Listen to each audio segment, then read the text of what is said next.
BBOR Black Box Online Radio, coming to you from West Virginia. Today we're going to be revisiting a case that we've mentioned on the channel before. That is the Caylee Anthony trial. Now, this is one that I think doesn't require too much of an introduction because no matter who you are, from whatever corner of the world you might be listening from, you probably have some background with the Caylee Anthony case, and more specifically, the death of her daughter, Caylee Marie Anthony. Now, this is one that has been the subject of various films and documentaries and TV shows, and there is a three-part series called Caylee Anthony, an American Murder Mystery, that is available online. And as I said, it's three parts. Excuse me. So maybe we'll be going through all three of those, but I really just thought that we could have a little bit of a discussion after going through part one of that series, which was produced by ID, and it's available online on Hulu and perhaps some other streaming services. But the thing is, though, Caylee Anthony, what do we make of this one? I think that we have a couple of things to say first and foremost. In the past, if you have heard any of the previous uploads on this channel, you'll know my favorite line: being weird is not a crime. I say that because people often look at somebody's abnormal behavior as evidence of their guilt. And like, my favorite line is just, being weird is not a crime. But I have to say, my favorite line is being tested when I watch this one, because this is a thing that I had been watching. The American Murder Mystery is really getting a lot into Caylee Anthony's personality. They have a lot of primary source things, such as her phone calls, like or especially the conversations with her parents in prison, through the glass, like the parents are on one side of the glass while they're visiting her in prison, not to mention other people who knew Caylee Anthony firsthand, the people who were just talking to her during the 31 days of partying that she experienced after the disappearance of her daughter, Caylee.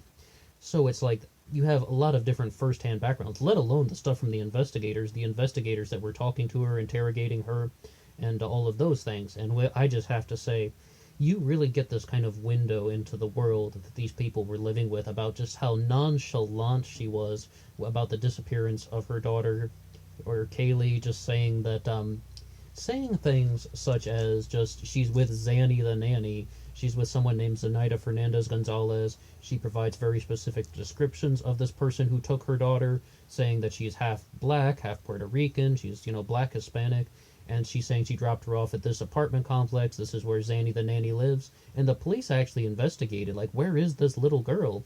And they look at the apartment that Caylee Anthony has brought them to. It is vacant, there's no furniture in it, and they contacted the building and they found out that the apartment hadn't even been rented in months.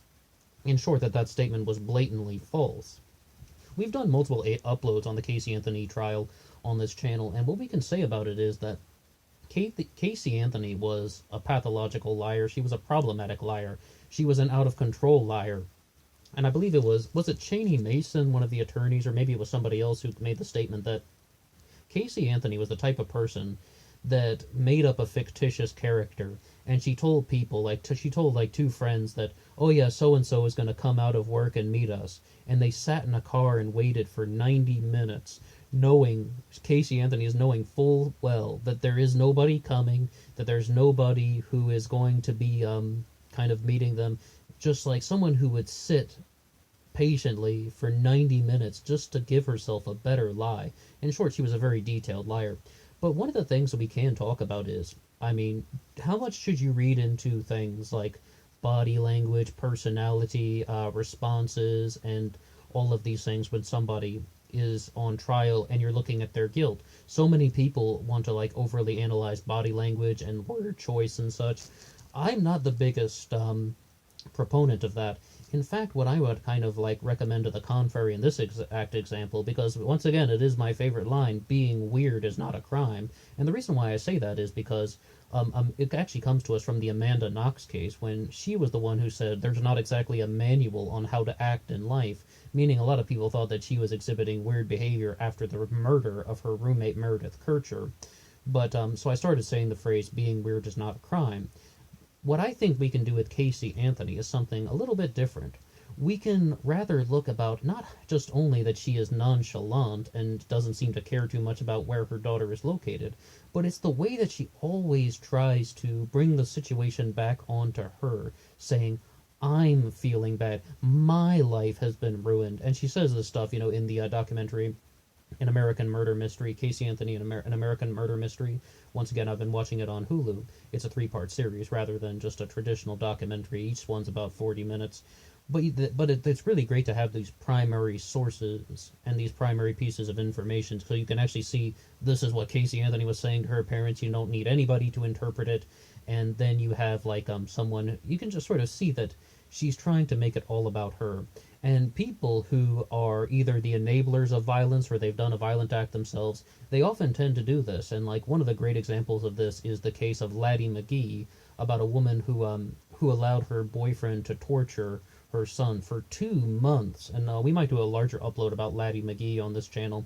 And when she was being interrogated by the police, they just said she would always try to bring it back to her. People who either cause destructive behavior or enable destructive behavior tend to kind of make themselves the focus of the investigation. And I think that goes without saying. I mean, that should be a very obvious statement because they don't care about people other than themselves.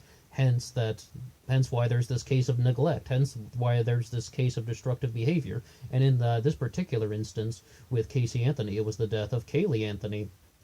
They did bring in some forensic anthropologists to examine the bones that were discovered in a shallow grave near the Anthony household. And one of the things, though, with this one is something that we talked about when we covered Marcia Clark Investigates, talking about Caylee Anthony and what most likely happened to Caylee Anthony. Marcia Clark, the former prosecutor in the O.J. Simpson case, somebody whom I'm not a fan of. I do not like Marcia Clark, mostly because of the way she handled things in the O.J. Simpson trial, but they brought up the very big possibility about a new interpretation of the evidence, suggesting that Caylee Anthony had been doing searches for foolproof suffocation on her computer. It's not just the chloroform. Everyone wants to look at the chloroform, but in reality, they believe that she was doing searches for foolproof suffocation, and she was learning how to kind of knock Caylee Anthony out, most likely with the chloroform, and then using the duct tape to suffocate her to death. But the reason why Caylee Anthony was found not guilty as opposed to being found guilty was that the body was so decomposed that the duct tape had been kind of moved to the side through the decomposition, meaning if they had found Caylee 48 hours after she had been buried, the duct tape would have still been wrapped around her mouth completely. That was just one of the shocking things to me. And I said this in my very first Caylee Anthony upload on this channel, when I was like, how on earth could they find her not guilty? There was duct tape found on the body. Well, Caylee Anthony's remains had been so thoroughly decomposed that the duct tape had kind of moved through the process of decomposition. And even if you were to look it up on Wikipedia, perhaps they would say that the duct tape was found to the side of the body, so they couldn't say for certain that it had been used to suffocate her. And first and foremost, they were not able to determine the cause of death. And that's like the first time I ever heard an interview with one of the jurors back in 2011 after the trial. She said that exact same thing. They couldn't determine the cause of death. Therefore, they had to find her not guilty because they weren't sure. If you're not sure how someone has died, how do you say that they were murdered? As opposed to accidental death or something even else like a medical condition, things of that nature. This is just kind of the rock and the hard place that juries often find themselves, located in. And we saw the exact same thing with the case of Brooke Schuyler Richardson, and maybe you saw some things about that earlier this year in 2019, where she was the teenager from Ohio that was found not guilty of what? She was accused of murdering her child, and they found her not guilty because they said that they couldn't determine the cause of death of her child. It's the exact same situation. This is just the kind of predicament that juries have to deal with. In the case of Brooke Schuyler Richardson, it was a newborn. They believe that she gave birth to the baby, and she didn't want anyone to know about it, so she buried it in the backyard. Buried her in the backyard, her daughter, we should say. By that point, she is a born child. They buried her in the backyard, and then she just tried to hide the whole situation. But it was the same thing with the Caylee Anthony trial, because the remains of the child were so decomposed they couldn't determine the cause of death, and then they just have to be found not guilty, not culpable, not liable. But in terms of other things, Caylee Anthony, of course, was found guilty on perjury charges. Now, one of the things, though, that this documentary about the American murder mystery, notice they say murder, as in they're really trying to kind of argue the case that this was indeed a murder committed by Caylee Anthony. We have descriptive things and we have persuasive things, and this is a persuasive documentary arguing a thesis. But one of the things with this one was that they showed some kind of information about Caylee Anthony, saying that she was trying to really mislead the investigators. I had always thought that the famous story about her pretending to work at Universal Studios and that she was an event planner in Orlando with Universal Studios was something that she had concocted to tell her parents. And of course, she didn't actually work there. She was kind of a degenerate and loser, for lack of a better term. I don't have to be really too nice and complimentary of Caylee Anthony. She was indeed a loser of the biggest sort. But the thing is, though, she actually brought the investigators down to Universal Studios. They walked up and down the hallways, and then she just turned around and said, "I don't work here. I'm sorry." And I had always thought that that had been done to her parents, but that was actually done to, like, the police. Like, she's actually done that to the police. They were able to see through her lies pretty much very easily. Now, the thing is, though, it's just that you have somebody exhibiting bizarre behavior. You have someone exhibiting nonchalance about the disappearance of her daughter. You have somebody partying for 31 days while her daughter is missing and has no idea where her daughter is, saying her daughter was kidnapped by Zanny the nanny. And the only thing that the defense team could concoct was, well, she was the victim of sexual abuse as a kid, therefore she kind of just went berserk and lost it and went out of control. But then they came up with this whole story that, oh, there was nothing to do with Zanny the nanny. In reality, Caylee Anthony died in the family pool, and then the father, George Anthony, just goes to Casey and says, "I'll take care of it." That was a very, very methodical and calculated story that was put forward by the defense team, specifically by Jose Baez and Cheney Mason. The thing, though, is that they said that because they wanted to be like, if they blame it on George Anthony, then Caylee Anthony cannot be charged for the improper disposal of a corpse. And in the case of Brooke Schuyler Richardson, the one we previously mentioned from Ohio, she didn't have that ability. They didn't have someone to blame it on. So she was charged with the improper disposal of a corpse and found guilty upon that. But she was not found guilty on the murder charge. Caylee Anthony got off on that. She got off on reckless endangerment, child endangerment, all of those things. I mean, that's just kind of all, once again, ties into the way that the defense team structured their case and their story. Now, one of the things, though, with this one is I didn't really know too much about Jose Baez prior to the Caylee Anthony trial, and the American Murder Mystery was trying to talk about how he was the defense attorney that you would call if you were in a really tough situation and you needed to get out. I know you're probably already thinking, "Better call Saul." That's exactly what I was saying. It sounds like he's Saul Goodman from Breaking Bad and Better Call Saul and all that. It seems like you better call Jose Baez. I don't think I could afford him now that he's like somewhat nationally well known because of the Caylee Anthony trial. But the thing is, though, it worked. That's what you can just say about Jose Baez. A lot of people dislike him. I kind of dislike him. I don't know the guy personally. I don't think I would like him too much. But it worked. He got Caylee Anthony off, and they were found not guilty. They're celebrating with champagne in a restaurant, and everybody's watching them, and they're like, "What the fuck is wrong with you? I mean, I get you're a lawyer and you're doing your job, but yay, we got this person off who most likely murdered her daughter and buried her in a shallow grave, knocking her out with chloroform, wrapping duct tape around her mouth to suffocate her, placing a heart-shaped sticker on the duct tape, burying her in the ground, and then just says, 'Okay, let's go to the bar.'" The people that knew Caylee Anthony, though, really seemed to say that she was someone who was outgoing. They said the guys describe her as somewhat pleasant, but of course the people who spent a lot of time with her, particularly her family members, seem to say everything quite to the contrary. They're just like, she is a pathological liar, she had an enormous amount of problems, and Caylee Anthony's parents, were just even the ones that called the police on her for stealing her car. Her mother called the police on her once, but for just kind of like disorderly conduct, even though she was sitting in the back seat of her own car or something like that. They had an enormous amount of family problems and domestic troubles, and that's the stuff that everybody really knows.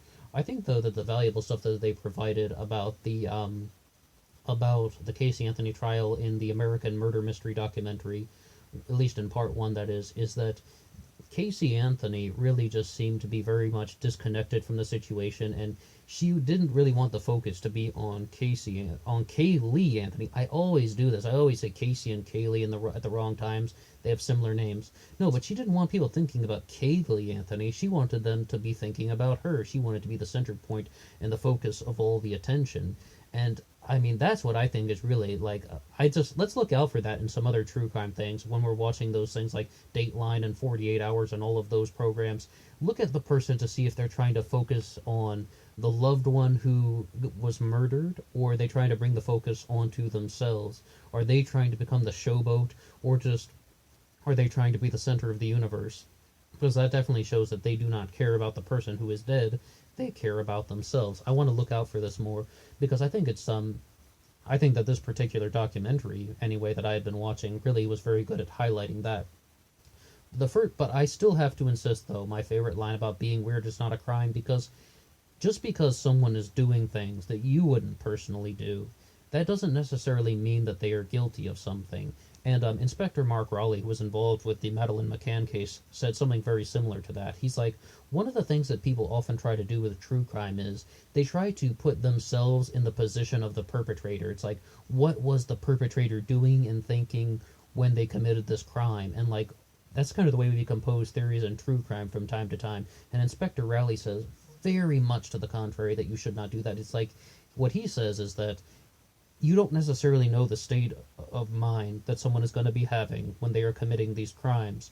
So it's like you don't necessarily know the state of mind that someone is going to be having when they're experiencing a tragedy of that magnitude.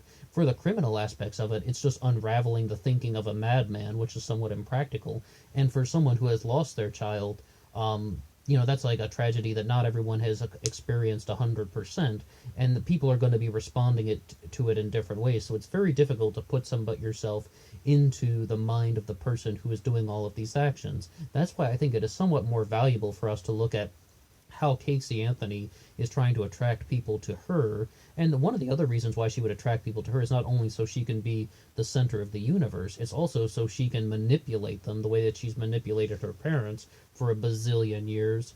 And I'm going to be honest with you guys, just to give a little bit of pushback. She does seem like a sleazebag. I know being weird is not a crime, and that's like what I like to talk about, but like I said, she was pushing my limits on that. She definitely seems like someone who's guilty. I mean, if you're going to just kind of give your other true feeling, I mean, based on her indifference to her own child, it is possible that people would respond in different ways, but she's a sleazebag. Once again, I don't really have to show her the largest amount of kindness. It's very likely that she did murder her daughter. She was found not guilty by a jury of her peers, though. But once again, though, there's a reason why they say innocent versus not guilty. In a court of law, you are found not guilty. And that just means that they couldn't prove it. Insufficient evidence. Why was there insufficient evidence? Once again, because the remains had been so badly decomposed that they couldn't determine the cause of death. And this is just going to happen time and time again. That should be another thing that we should look out for during these kind of murder investigations and when we're following true crime and such. So I think that that's one of the kind of things that we can just sort of say there. Other than that, if you do get to watch this documentary, American Murder Mystery, it's called Caylee Anthony, an American Murder Mystery, rather. It features Jane Velez Mitchell from HLN, and she is someone whom I would say that I liked Jane Velez Mitchell's coverage of Jodi Arias, another case that we haven't really talked about on this channel. Jodi Arias and the murder of Travis Alexander. I thought Jane Velez Mitchell did some interesting things about that. But in this one, overall, I really do not like her very much. I think that she is, once again, just not the most thorough presenter and not the most convincing presenter. But I definitely would use her as a source if we were to ever do some things on the murder of Travis Alexander. But that's a totally different case here. Just a different high-profile thing that was going on at roughly the same time. But I should also say, though, we had one psychic write into the show here, Black Box Online Radio, and saying that he believed that Caylee Anthony was innocent and that Caylee actually did die in the pool, and that his psychic vision told him that. We can have a few discussions about that in the comments section below. And I would just like to say, though, do you have anything to say at all about the Caylee Anthony trial? Do you have anything to say at all about Casey's bizarre behavior? Do you have anything to say at all about Casey's ability to manipulate people? I would love to hear anything that you would have to say about the Caylee Anthony trial. Please drop a comment below. And until next time.